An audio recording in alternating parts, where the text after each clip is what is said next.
Assalamualaikum warahmatullahi wabarakatuh. Kembali lagi bersama kita di channel SDIT Al-Huda Bawean.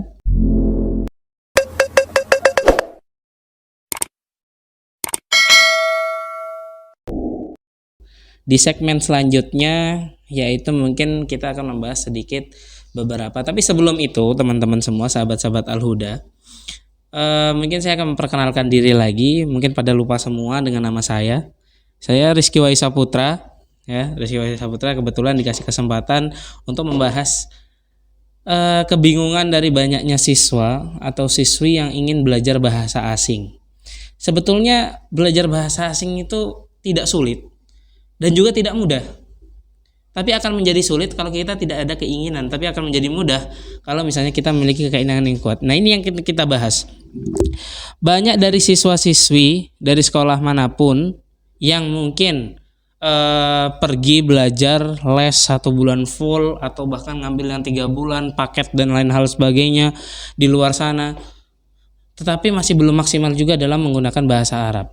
Nah, di sini saya akan membagikan sedikit beberapa tips. Yang pertama itu adalah dengan niat.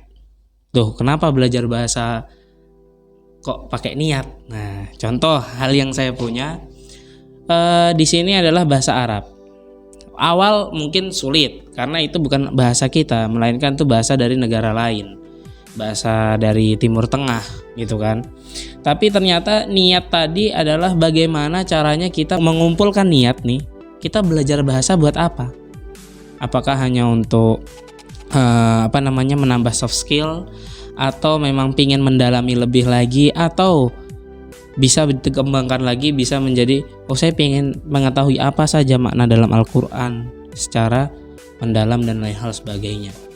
Tentu niat itu paling penting. Kalau misalnya kita sudah memiliki niat yang luar biasa, kita memang benar-benar memiliki kemauan yang luar biasa untuk belajar bahasa Arab, itu lebih baik gitu loh. Jadi kemauan akan mengalahkan semuanya, mengalahkan kemalasan, mengalahkan keraguan. Dan kemauan ini tidak banyak orang memiliki. Bahkan orang pintar sekalipun belum tentu mau. Banyak orang pintar juga tapi belum bisa menguasai bahasa asing. Banyak. Tapi kenapa ada orang yang bisa belajar bahasa asing? Karena dia memiliki kemauan atau niat itu tadi. Selanjutnya, yang kedua, sudah punya niat nih. Kita belajar bahasa Arab, sudah punya niat, kemauan yang kuat. Tapi harus ada aksi di baliknya. Yang kedua adalah pengumpulan kosakata yang harus kita lakukan. Nah, bukan hanya mengumpulkan. Kalau mengumpulkan saja, orang-orang yang buat kamus itu mengumpulkan semua kosakata bahasa Arab. Tapi yang kita harus lakukan di sini adalah bagaimana cara menghafalkan kosakata itu tadi. Nah, udah dikumpulkan, ditulis, dibawa kemana-mana. Sediakan saja buku kecil. Kalau biasa di pondok saya dulu menyebutnya kutaib.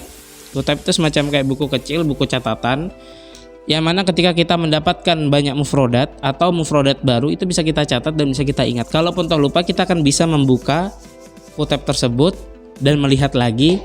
Oh, ternyata contoh hari ini kita mendapatkan mufrodat, saya adalah Ana, kamu adalah Anta, kamu perempuan adalah Anti. Next day, setelah hari ini, kita mendapatkan kalimat baru lagi, minum, syaraba yasrobu. Contoh selanjutnya yaitu mungkin kitabun, ya, kitabun.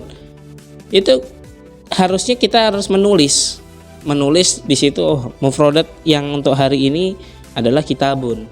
Tinggal kita mencari lagi untuk melengkapi. Jadi belajar bahasa itu layaknya kita bermain puzzle sebetulnya, bertahap. Nggak bisa langsung tiba-tiba sempurna, itu nggak bisa. Sudah niat, punya kemauan yang kuat, maju ke step selanjutnya, yaitu pengumpulan mufrodat dan menghafalkannya.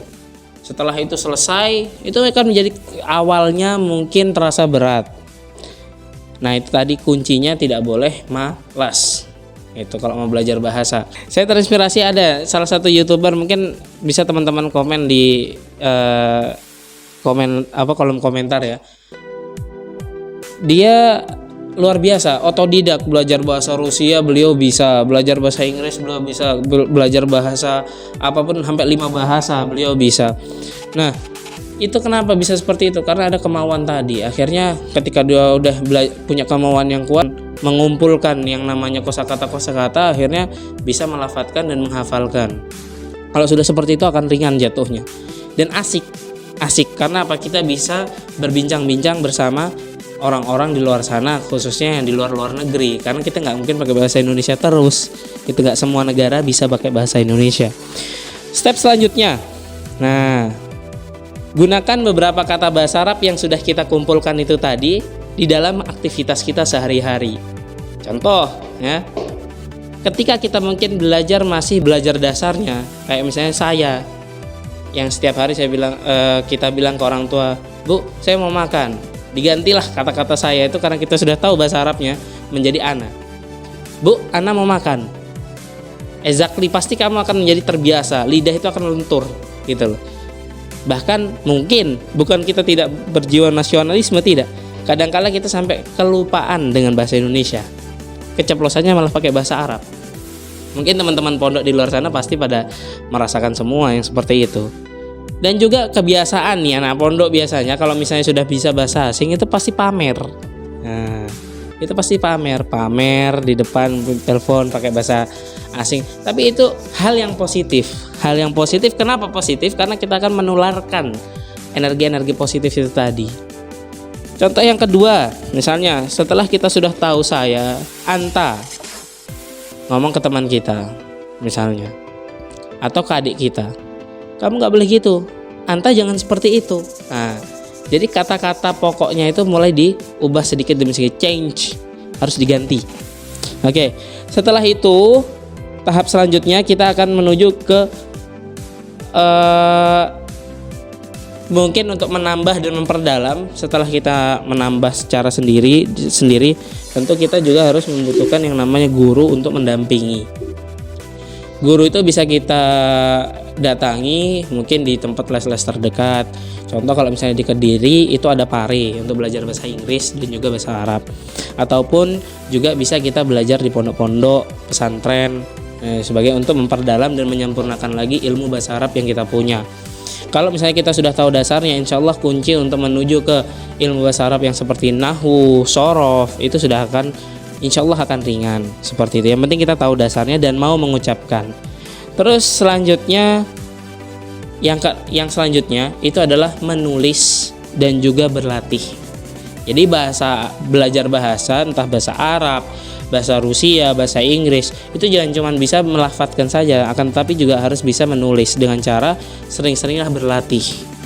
Ketika kita sudah memiliki hobi, secara nggak langsung kita dituntut untuk bisa memiliki atau mempunyai hobi membaca dan memiliki hobi menulis. Maka dari itu teman-teman atau sahabat-sahabat di luar sana, siswa-siswi yang ada di luar sana yang bingung belajar bahasa, nggak usah bingung, sudahi kebingunganmu karena itu akan membuatmu semakin tambah bingung.